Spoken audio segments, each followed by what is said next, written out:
چلا تو گیا لیکن زہر اتنا چڑھ گیا تھا کہ ران تک پیلا پنا گیا تھا۔ صدیق اکبر نے اپنا پیر حضور کو دکھایا، کہا سانپ ڈس چکا ہے۔ اللہ کے نبی صلی اللہ علیہ وسلم نے اپنا لعاب پاک نکالا، وہاں پر لگایا۔ کہتے ہیں حضرت ابو بکر پورا زہر اتر گیا، مجھے یہ پتا ہی نہیں تھا کہ اس پیر میں سانپ کاٹا تھا کہ اس پیر میں کاٹا تھا۔ وہ اس طرح سے شفا یابی ملی۔ ایک صاحب دوسرے صحابی کی بات بعد میں، لیکن خیبر کے موقع پر جو قلعہ خیبر فتح نہیں ہو رہا تھا، حضور پاک صلی اللہ علیہ وسلم نے رات کے وقت اعلان کیا، کل میں یہ جھنڈا ایسے شخص کو دوں گا جس کو اللہ بھی پسند کرتا ہے، اس کا رسول بھی پسند کرتا، اور اسی کے ہاتھ اللہ نے فتح رکھی۔ صبح سارے صحابہ انتظار میں تھے کہ جھنڈا کس کو ملے، پورے مجمع میں سناٹا تھا۔ میرے آقا صلی اللہ علیہ وسلم نے حیدر کرار علی مرتضیٰ کو بلایا، کہاں ہے علی؟ لیکن علی مجمع میں نہیں تھے، بیمار تھے، آنکھیں آئی ہوئی تھیں، لال ہو گئی تھی، آشوب چشم جس کو کہتے ہیں، آنکھیں بہنا، پانی آنا اور لال ہو جانا، یہ بیماری۔ حضرت علی کرم اللہ وجہہ الکریم بخار زدہ تھے، آشوب چشم میں تھے۔ حضور سے کہا گیا تو حضور نے فرمایا بلاؤ ان کو، وہ آئے بیماری کے حالت میں ہی۔ اللہ کے نبی صلی اللہ تعالی علیہ وسلم نے اپنا لعاب پاک ان کی آنکھوں میں لگایا، اور پھر حضرت علی فرماتے ہیں نہ میرے جسم میں بخار تھا نہ آنکھوں میں سرخی تھی، اور اسی حالت میں حضرت علی کرم اللہ وجہہ الکریم علم اپنے ہاتھ میں لیے، اور دنیا نے پھر تاریخ نے یہ دیکھا ہے وہ فاتح خیبر شکن جو حیدر کرار ہیں، یہودیوں کا قلعہ انہی کے ہاتھوں سے ٹوٹا، اور ہمیشہ کے لیے طاغوتی قوت کو انہوں نے دھول چٹا کر کے رکھا۔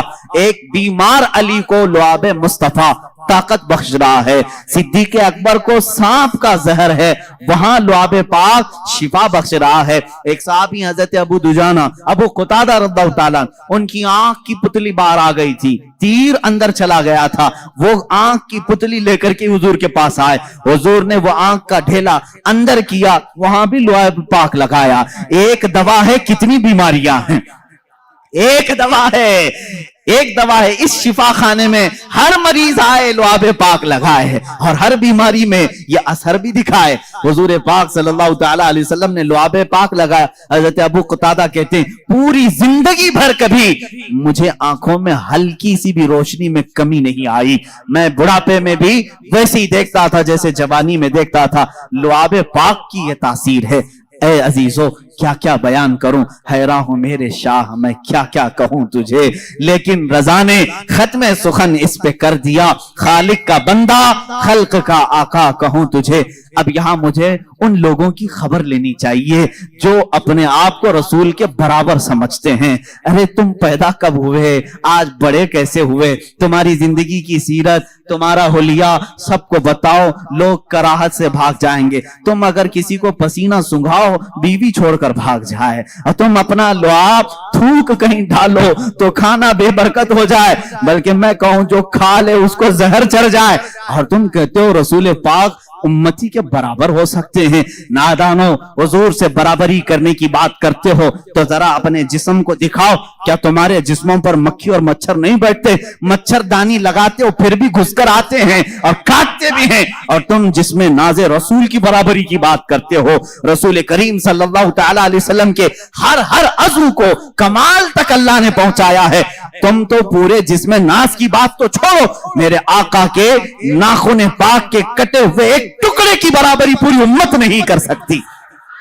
یہ تو حضور پاک کی بات ہے۔ آؤ صحابہ کی بات، میرے آقا صلی اللہ علیہ وسلم فرماتے ہیں میرا صحابی اگر جو کے دانے کے برابر خیرات کر دے، جو کے دانے کے برابر خیرات کر دے، اور پوری امت احد پہاڑ کے برابر سونا خیرات کرے، میرے آقا فرماتے میرے صحابی کی خیرات کے برابر امت کی خیرات نہیں ہو سکتی۔ جب تم صحابی تک نہیں پہنچ سکتے، رسول پاک کی بات کیسے سوچ لیا؟ میرے آقا صلی اللہ تعالیٰ، یہ باتیں ہیں اس لیے مجھے آج کہنی پڑ رہی، اور کہی ہوئی نہیں، کتابوں میں لکھی ہوئی بھی ہیں۔ ذرا دل پر ہاتھ رکھ کر کے سوچو، کیا کبھی امتی عمل کرتے کرتے نبی تک پہنچ سکتا ہے؟ لوگوں نے لکھا ہے، کتابوں میں موجود ہے، امتی عمل کرتے کرتے نبی کے برابر ہو سکتا، کیسے ہو سکتا ہے؟ حضرت عثمان غنی رضی اللہ تعالیٰ عنہ کا زمانہ ہے، منبر پر 3 ہی زینے تھے، حضور صلی اللہ تعالیٰ علیہ وسلم تیسرے زینے پر تھے، اور صدیق اکبر کے زمانے میں دوسرے زینے پر وہ کھڑے ہو کر خطبہ دیتے، حضرت عمر کے زمانے میں پہلے زینے پر خطبہ دینے لگے، اب حضرت عثمان کا زمانہ ہے، اب کہاں اتریں گے تو ختم ہو گئے۔ وہ پھر تیسرے زینے پر چڑھ گئے. کہاں پر؟ تیسرے پر. لوگوں نے بعد میں خطبہ دینے کے بعد حضرت عثمان سے پوچھا صحابی رسول کا عقیدہ کیا ہے. صحابہ میں بھی عقیدہ کیا چلتا تھا اس زمانے میں؟ سنو. صحابہ نے پوچھا. حضور صلی اللہ تعالی علیہ وسلم کے بعد حضرت ابوبکر دوسرے پر کھڑے ہو کر خطبہ دیتے تھے, حضرت عمر نیچے پہلے والے زینے پر کھڑے ہو کر خطبہ دیتے تھے. اب آپ کے زمانے میں آپ پھر تیسرے پر کھڑے ہو گئے. حضرت عثمان نے کیا پیارا جواب دیا. کہتے ہیں اگر دوسرے پر کھڑا ہوتا تو لوگ یہ سوچ سکتے ابوبکر کی برابری کر رہا ہے, پہلے پر کھڑا ہوتا تو لوگ یہ کہتے کہ عمر کی برابری کر رہا ہے. میں وہاں کھڑا ہو گیا جہاں صحابہ کا تصور ہی نہیں آتا. صحابہ کا تصور ہی نہیں ہوتا کہ کوئی نبی کی برابری کر سکتا ہے, صدیق کی برابری کا کوئی دعویٰ کر سکتا ہے, عمر کی برابری کا دعویٰ کر سکتا ہے, لیکن عثمان ابن عفان کہتے ہیں ان کے زمانے میں رسول کی برابری کا کوئی تصور بھی نہیں کر سکتا. 1400 سال کے بعد تم برابری کا دعویٰ کیسے کرنے لگ گئے؟ حضور پاک صلی اللہ تعالی علیہ وسلم کے ایک عضو پاک بلکہ ان سے ریلیٹڈ جو چیزیں ہیں ان کی بھی برابری نہیں ہو سکتی. لاؤ تمہارے دسترخوانوں کو بھی آگ میں ڈال کر کے دیکھتے ہیں جلتے ہیں کہ نہیں جلتے ہیں. بلکہ منہ مبارکہ جو ہمارے پاس ہے اس کے متعلق بھی صحیح اسناد یہ ملتی ہیں, اگر آگ میں رکھا گیا کئی مرتبہ ایسے حالات پیش آئے آگ نے منہ مبارک کو بھی نہیں جلایا ہے. آج بھی منہ مبارکہ کو آگ نہیں جلاتی. یہ رسول کریم صلی اللہ تعالی علیہ وسلم کے جسم پاک سے لگی ہوئی چیز کی تاثیر ہے. ارے میرے عزیزو, حضور پاک صلی اللہ تعالی علیہ وسلم کے قریب جو جانور تھے ان کی عظمت بڑھ گئی, ان کی عظمت بڑھ گئی. ہم حضور کی سواری ایک یافور ہے, خچر, جو محبت رسول کے قائل ہیں وہ یافور نہیں کہتے, حضرت یافور کہتے ہیں, حضرت یافور کہتے ہیں. حضور کی اونٹنی تھی, ایک کا نام عزبہ ہے ایک کا نام قصوہ ہے, اور محبان رسول حضرت قصوہ حضرت عزبہ کہتے ہیں. عام جانور ہی تو ہے لیکن سواری رسول اللہ نے کی ہے, اس لیے ان جانوروں کا بھی ادب کرتے ہیں. حضرت ابوبکر صدیق رضی اللہ تعالیٰ امت میں جو کام کریں وہ سب کے لیے دلیل ہے. حضور کی وفات کے بعد رسول کریم صلی اللہ تعالی علیہ وسلم کی جو سواریاں تھیں, حضرت ابوبکر قصوہ اونٹنی کا خیال کرتے, اس کے پاس کھانا لے جا کر رکھتے, اس کے جسم کو سہلاتے, اس لیے کہ حضور کی وفات کے غم میں وہ کھانا چھوڑ چکی تھی. اس زمانے میں صحابہ ان جانوروں کا بھی ادب کرتے تھے جو رسول کریم صلی اللہ تعالی علیہ وسلم سے ریلیٹڈ تھے. مجھے حیرت ہوتی ہے ان ظالم سعودیوں کے حرکات پر, انہوں نے کھود کھود کر کے نشانات مٹا دیے. حضور اکرم صلی اللہ تعالی علیہ وسلم کے جو بھی آثار نظر آئیں ان کو وہ سب سے پہلے ختم کرنا ہے. وہ تو اللہ بھلا کرے ترکیوں کا وہ عاشقان رسول تھے جو میرے آقا صلی اللہ علیہ وسلم کے تبرکات وہ لے کر کے استنبول چلے گئے, جس کی وجہ سے آج بھی وہ استنبول میں میرے آقا کی بہت سارے تبرکات محفوظ ہیں. ان ظالموں کے ہاتھ ہوتے تو یہ بھی بیچ کھا جاتے, یہ کچھ نہیں رکھتے. یہ شیخ حرم ہے جو چرا کے بیچ کھاتا ہے, گلی میں بوزر و دلق اویس و چادر زہرا. اقبال نے کہا یہ ان کے پاس جو کچھ بھی آئے سب بیچ کر کے کھائیں گے. یہ حج کو انہوں نے بیچا ہے, عمرے کو بیچا ہے, سارے تبرکات. میں آپ کو ایک بات بتا دوں, مدینہ طیبہ میں آج بھی ایک قلعہ اب بھی محفوظ ہے. ایک قلعہ وہ کس کا ہے؟ ایک یہودی کعب بن اشرف کا, جس کو حضور صلی اللہ تعالی علیہ وسلم نے قتل کرنے کا حکم دیا تھا. وہ حضور کی شان میں گالیاں دیتا, ایذا رسانی کرتا, اس کو قتل بھی کیا گیا. لیکن اس کا گھر آج تک باؤنڈری لگا کر رکھا گیا ہے. آج بھی اس کو محکمہ آثار قدیمہ میں سے رکھا گیا ہے کہ یہ پرانی ہسٹوریکل پلیسز میں سے ہے, اس کو رکھا گیا ہے, تاریخی چیز. اور میرے آقا صلی اللہ تعالی علیہ وسلم سے متعلق کوئی چیز ہو تو اس کو تم شرک اور کفر اور حرام بدعت کے فتوے لگا کر ختم کرتے ہو.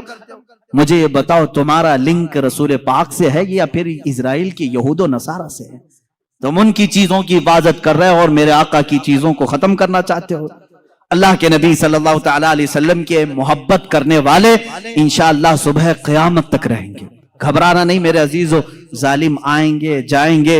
اور قرآن نے جب یہ دعویٰ کیا ہے اللہ کے چراغ کو یہ اپنے منہ کے پھونکوں سے بجھانا چاہتے ہیں, منہ کے پھونک سے کس کو؟ اللہ کے نور کو, اللہ کے چراغ کو بجھانا چاہتے ہیں.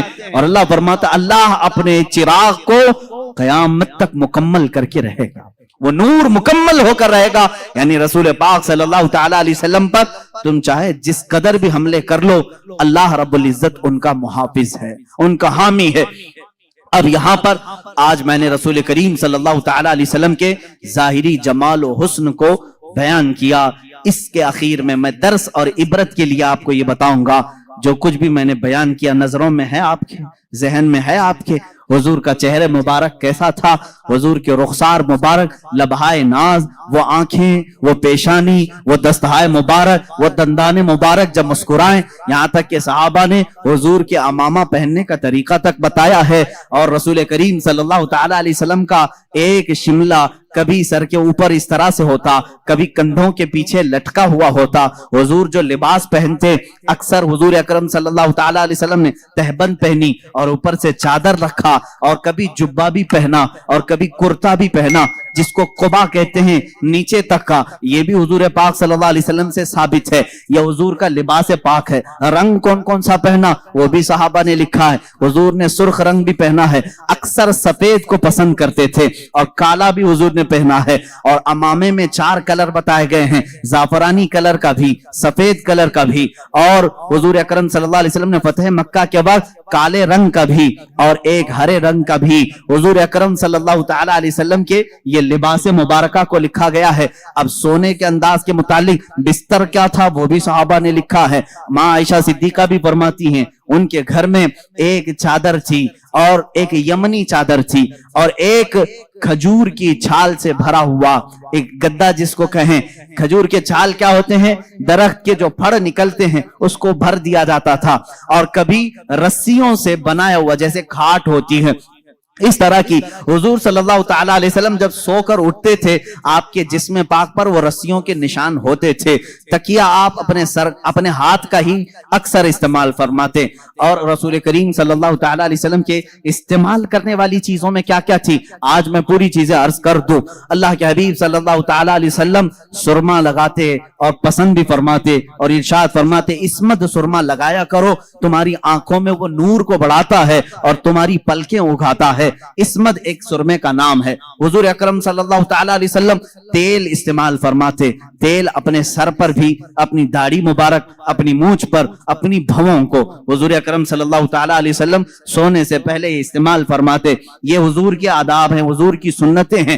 اب کھانے میں کیا پسند فرماتے؟ اللہ کے نبی صلی اللہ تعالی علیہ وسلم اکثر جو کی روٹی کھاتے تھے، اور وہ موٹی قسم کی ہوتی، بغیر چھنے ہوئے آٹے کی ہوتی تھی. حضرت عائشہ صدیقہ رضی اللہ تعالیٰ عنہ فرماتی ہیں حضور صلی اللہ تعالی علیہ وسلم کو ایک غذا پسند تھی جس کو سرید کہتے ہیں. سرید کیا ہے؟ گوشت کا سالن روٹی کے اوپر ڈال دیا جاتا تھا، اور روٹی کو چور کر کے جیسے کھچڑی بنتی ہے. یہ سرید میرے آقا کو بہت پسند تھی. اور حضور صلی اللہ تعالی علیہ وسلم سبزیوں میں لوکی شریف بہت پسند کرتے تھے، یعنی جو لمبا کدو ہوتا ہے، گول والا نہیں، لمبا والا کدو، یہ حضور اکرم صلی اللہ تعالی علیہ وسلم کو بہت پسند تھا. یہاں تک کہ حضرت ام سلمہ فرماتی ہیں جب سالن کے کھٹورے میں کدو کے ٹکڑے ہوتے، حضور ایک ایک ٹکڑا چن چن کر کے اپنے برتن میں لیتے تھے.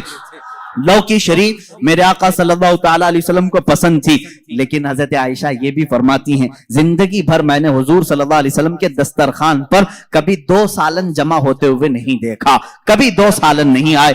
اکثر تو ایسا ہوتا کہ کھجوروں پر حضور اکرم صلی اللہ تعالی علیہ وسلم گزارا کرتے.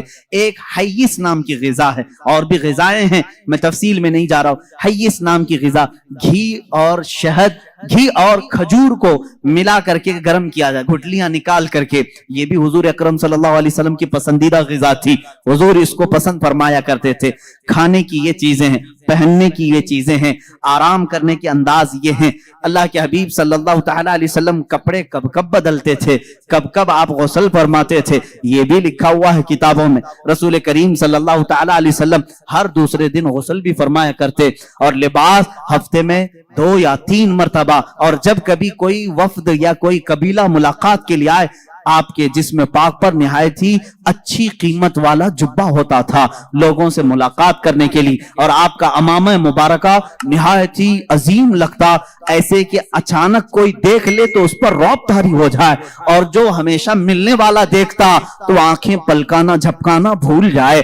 حضور پاک صلی اللہ تعالی علیہ وسلم جب اس سفید رنگت پر کالے رنگ کا امامہ شریف پہنتے تھے تو صحابہ کہتے ہیں ایسا لگتا کہ دن کے اجالے میں رات چھا گئی ہو۔ یہ رسول کریم صلی اللہ تعالی علیہ وسلم اپنے ہاتھ میں عصا مبارکہ بھی استعمال فرماتے رہے، عصا حضور اکرم صلی اللہ علیہ وسلم لے کر چلتے بھی تھے۔ صحابہ نے یہ بھی بتایا حضور کے چلنے کا انداز کیسا تھا۔ حضور اکرم صلی اللہ تعالی علیہ وسلم لمبی قامت کے تھے، بہت زیادہ لمبے بھی نہیں، بہت زیادہ پست بھی نہیں، لیکن درمیان میں سارے مجمع میں آپ نظر آتے، لیکن جب چلتے تھے تو ایسا لگتا جیسے اونچائی سے نیچے کوئی اتر رہا ہو، یعنی تھوڑا جھک کر کے، کہ سر اٹھا کر کے، گھمنڈ اور غرور سے نہیں بلکہ اپنا سر مبارک جھکا کر کے، اور آنکھیں نیچے ہی ہوتی تھی۔ اسی لیے امام اہل سنت فاضل بریلوی رحمۃ اللہ تعالی علیہ نے فرمایا ہے، نیچی نظروں کی شرم و حیا پر درود، اونچی بینی کی رفعت پہ لاکھوں سلام۔ حضور نیچے نگاہیں رکھ کر کے چلتے تھے۔ یہ ساری چیزیں جس نے اپنی آنکھوں میں بسا لیا، میرے آقا کا حلیہ میں نے تمہیں دکھا دیا۔ حضور دکھتے کیسے تھے؟ امید ہے آج سو گے تو وہ جلوہ نظر آ جائے گا۔ میرے رب کی ذات سے یقین ہے ہم دیکھیں گے میرے آقا کو، تصور کی نظر میں ہی صحیح، خیالات کی نگاہوں میں ہی صحیح۔ اس لیے کہ خالد بن ولید رضی اللہ تعالیٰ عنہ کے زمانے میں ایک واقعہ ایسا پیش آیا تھا، ایک قلعے کا انہوں نے محاصرہ کیا تھا، عیسائیوں کا قلعہ تھا، فتح نہیں ہو رہا تھا، عیسائی بھی لڑنے میں ماہر تھے، صحابہ یہاں جوان صحابہ تھے۔ عیسائیوں نے اندر بیٹھ کر کے ایک مشورہ کیا، ان سے لڑتے نہیں، ان کو ایک کام کریں، دھوکہ دیتے ہیں۔ عیسائیوں نے کیا مشورہ کیا؟ 3 دن کا ٹائم لے لو اور ان سے کہو بازار سے گزرتے ہوئے آؤ۔ عیسائیوں نے اپنے پادری سے پوچھا کیا کریں گے؟ پادری نے کہا شہر کی جتنی خوبصورت لڑکیاں ہیں اور مال و دولت سب لے آؤ، راستے میں بچھا دو، ننگی لڑکیوں کو کھڑا کرو، اس لیے کہ خالد بن ولید کے ساتھ جتنے آئے سب جوان ہیں، سب نوجوان ہیں۔ توجہ چاہتا ہوں جوانوں، جن کی نظریں اتنی ہلکی ہیں کہ ہر حسینہ کی طرف نکل جائیں، اٹھ جائیں، یہ مومن کی شان نہیں۔ ہر چمکتی ہوئی چیز کو دیکھ لے، ہر رنگت والی کو دیکھ لے، یہ مومن کی شان نہیں۔ اب خالد بن ولید کی جو فوج تھی، ان کا جو لشکر تھا وہ جوانوں سے بھرا تھا۔ عیسائیوں نے غلیظ منصوبہ بنایا، ناپاک منصوبہ، آج بھی یہی بنا رہے ہیں ہمارے ساتھ، آج بھی بنا رہے ہیں ہمارے جوانوں کو اپنے دامے فریب میں کھینچنے کے لیے۔ خالد بن ولید کو عیسائی نے بلایا، کہا ہم تم سے لڑنا نہیں چاہتے، ہماری ایک شرط ہے، 3 دن کے بعد اپنے ساتھیوں کو لے کر کے فلاں بازار سے تم اس قلعے تک آ جاؤ، صحیح سلامت پہنچ گئے تو ہم قلعے کی چابیاں یوں ہی تمہیں دے دیں گے، لڑیں گے نہیں۔ خالد بن ولید منظور کر لیتے ہیں، گئے 3 دن تک آپ سوچتے رہے اتنی جلدی ہار کیوں مان لی ہے؟ ہار کیسے مان گئے؟ کچھ تو دال میں کھالا ہے۔ اس کے بعد 3 دن گزر گئے، اپنی فوج کو لے کر وہ جیسی بازار میں آئے، حسیناؤں پر نظر پڑ گئی، آدھے لباس میں، کچھ ننگے لباس، نیچے مال و دولت بچھایا ہوا ہے۔ یہی 2 چیزیں تو جوان کو خریدتی ہیں، ایک شباب ہے، ایک دولت ہے، حسن و شباب، اس کا دل دادا ہے یا دولت کا دل دادا ہے؟ جوان انہی 2 چیزوں کے پیچھے اپنا سارا تقوی ختم کرتا ہے، ایمان بیچ ڈالتا ہے۔ لیکن وہ خالد بن ولید کے جو جوان تھے رک گئے، جہاں تھے وہیں قدم رک گئے۔ حضرت خالد بن ولید نے پلٹ کر کے کہا، اے جوانوں آج تمہارے امتحان کا دن ہے۔ جہاد کے میدان میں نہیں کہا امتحان کا دن، کہا یہاں امتحان کا دن ہے۔ لڑائیوں میں تو وہ ماہر تھے، کسی تلوار سے خوف کھانے والے نہیں، لیکن یہ حسن و جمال کی تلواریں اگر کہیں کاٹ ڈالیں تو بھیانک نتیجہ آ سکتا ہے۔ خالد بن ولید نے کہا اگر آج تمہارا کسی کا بھی قدم ڈگمگایا، قیامت تک آنے والی امت تم پر لعنت بھیجے گی، اور اگر سنبھل کر چلے آنے والی نسلیں تم پر رحمتوں کے پھول برسائے گی۔ پوچھا ان جوانوں نے ہمیں کیا کرنا چاہیے؟ خالد بن ولید نے کہا کچھ بھی مت کرو، اپنے نبی کی سنت پر عمل کرو۔ کہا کون سی سنت پر؟ کہا کیا تم نہیں جانتے میرے مصطفیٰ صلی اللہ علیہ وسلم جب بازار میں چلتے تھے تو اپنی نظریں نیچی کر کے چلتے تھے؟ بس اس سنت پر عمل کر کے چلو، ادھر ادھر نظر نہیں کرنا۔ بازار میں گزرنے کی یہ سنت ہے جوانوں، ہر ایک کو تاکنا تاڑنا یہ مومن کی شان نہیں۔ اسی لیے میرے آقا نے فرمایا بازار میں سب سے پہلے منافق داخل ہوتا ہے اور سب سے آخر میں منافق آتا ہے، پورا وقت وہ بازار میں دیتا ہے، مومن تھوڑی دیر کے لیے جاتا ہے، اپنا کام کر کے واپس آ جاتا ہے۔ اور حضور نے منافق اور مومن کی دونوں شان بیان کی۔ منافق بازار میں سب سے پہلے جاتا ہے اور سب سے لاسٹ میں نکلتا ہے، اور اس کے اپوزٹ میں فرمایا مومن کہاں جاتا ہے؟ کہا مسجد میں مومن سب سے پہلے جاتا ہے اور سب سے لاسٹ میں نکلتا ہے۔ منافق یہاں لیٹ سے آتا ہے، جلدی بھاگتا ہے۔ بہرحال صحابہ کو حضرت خالد بن ولید نے کہا، اب صحابہ کے گزرنے کا انداز جو لکھا ہے تاریخ میں، اللہ اکبر، ایسا گزر رہے تھے کہ اگر ان کے سروں پر اگر انڈا بھی رکھ دیا جاتا تو نہیں گرتا، ایسے بالکل فوجیانہ چال وہ چلتے ہوئے ادھر آئے۔ وہ تو عیسائی فاتحانہ شان اور جشن منانے کی تیاریاں کر رہے تھے کہ سارے بہک گئے ہوں گے، سب غرق ہو چکے ہوں گے، ابھی ہم ان پر حملہ آور ہوں گے۔ لیکن تھوڑی دیر میں یہ پوری فوج کو صحیح سلامت دیکھا۔ وعدے کے مطابق اس عیسائی پادری نے چابیاں تو دے دی۔ خالد بن ولید سے پوچھا، اے خالد یہ کون سی فوج جمع کیا تم نے؟ یہ کون سے جوان ہیں؟ ان کے اندر نفس ہے یا نہیں، خواہش ہے یا نہیں؟ حضرت خالد بن ولید نے مسکرا کر ایک تاریخی جواب دیا تھا، کہا اے نادان، تو نے ان آنکھوں کو خریدنے کی کوشش کی جن آنکھوں میں جمال مصطفیٰ بسا ہوا ہے۔ پہلے سے حسن مصطفیٰ جن کی آنکھوں میں ہو، دنیا کا حسن انہیں دھوکہ نہیں دیتا۔ اے جوانوں، آج میں نے میرے آقا کا حسن اسی لیے بیان کیا، آنکھ بند ہو تو میرے نبی کی صورت تصور میں لے آؤ، صبح ہو تو میرے آقا کا تصور لے آؤ، بلکہ اپنی نمازوں میں بھی رسول پاک کا تصور لے آؤ، اور پھر سلام بھیجو میرے آقا کو۔ جب سلام کے لیے کھڑے رہو، ایسے نہیں کہ بدن کھجلاتے ہوئے، بلکہ ایسے کہ اسی حسین چہرے کے سامنے میں کھڑا ہوں، وہ امامہ مبارکہ میں میرے سامنے ہیں، وہ اپنا عصا لے کر میرے سامنے کھڑے ہیں، ان کا سفید جبہ ان کے جسم ناز پر ہے، ان کے رخساروں سے چھنتی ہوئی روشنی آ رہی ہے، ان کے دندان مبارکہ سے تاروں کی جھرمٹ کی روشنی آ رہی ہے۔ اس تصور کے ساتھ جب سلام پڑھو گے، کبھی سلام بھاری بھی نہیں لگے گا، بلکہ ڈوبتے چلے جاؤ گے، ڈوبتے چلے جاؤ گے۔ اب آخری میرے جملے ہیں، اگر حسن مصطفیٰ کو کسی نے بیان کیا ہے حقیقت میں تو کون ہے؟ جنید بغدادی رضی اللہ تعالیٰ عنہ، سید الطائفہ۔ ان کے زمانے میں ایک آرٹسٹ آیا تھا، ایک مصور، وہ تصویریں نکالتا تھا۔ اس کا کمال یہ تھا کہ تم جا کر کے اس کو اپنی محبوبہ کی صورت بتاتے، سیم ٹو سیم ویسا ہی نقشہ نکال کر دے دیتا، یعنی جو سکیچ نکالنے کے ماہر ہوتے ہیں، ایسا مصور تھا۔ لوگوں کی بھیڑ اس کے پاس لگی تھی، اپنی یہ کیمرے کا زمانہ نہیں تھا کہ محبوبہ کی فوٹو لے لیں اور موبائل میں رکھ کر دیکھتے رہیں، کسی مصور سے کھینچوانا ہی تھا، جا کر کے اس کے خد و خال بیان کرتے اور وہ بنا کر کے دیتا۔ جب یہ بات مشہور ہوئی، حضرت جنید بغدادی رضی اللہ تعالیٰ عنہ بھی پہنچ گئے۔ یہ وقت کے ولی کامل سید الطائفہ قطار میں کھڑے ہو گئے، لوگ اپنی محبوباؤں کی تصویر نکال رہے تھے۔